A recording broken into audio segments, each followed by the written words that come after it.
az qala göstərmişəm.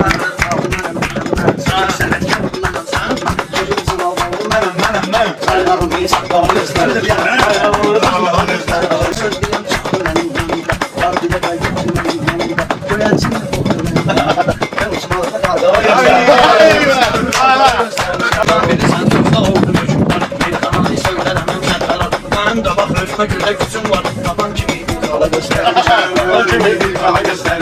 Sen de var güzel şey, aynı sana verir para şey. Sen kimsen bakasan falan. Rusların olur seçmişkası. Meyhananın var bizdə bakışkası. Meyhananın var bizdə bakışkası. Mehmanın bırakıb bakışkası. 50 kere razıla göstərmişəm.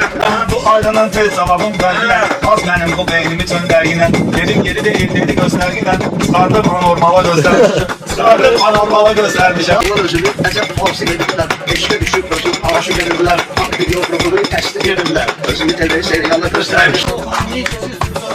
Mənim bu gün yaxşı məlumatımdır. Lakin bunlar hələ mənim saldatımdır. Mən gücümü Generala göstərmişəm. Ben yüzümü generala göstərmişəm. Dedim gücünü çay. O erken birden sonra bir yani. Ben kızlar beğendi sesin var benim şekillerini Mənim kesindir bu dərdə salatım. Meyxanıdır hər yerdə təbliğatım. Mənim də çox bədbax olub həyatım. Vaxtımı yaşıb fala göstərmişəm. Vaxtımı yaşıb fala göstərmişəm. Düşünme.